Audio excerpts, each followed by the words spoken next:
So ayan mga kakikoy ko, ano na yan, seryosohan na yan. Oh. Diba? Ito tapo mo. Oo. Seryosohan na yan, no? Yan, ayaw nila makita sa ano. May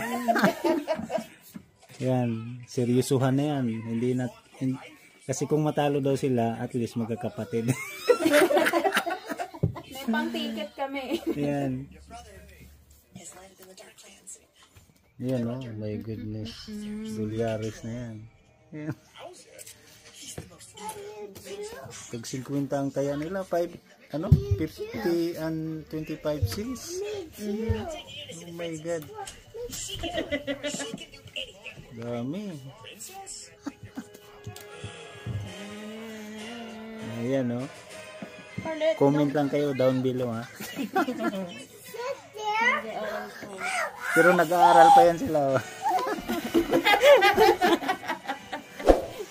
Nag-aaral, tapos tong 8. Tapos nahuli nung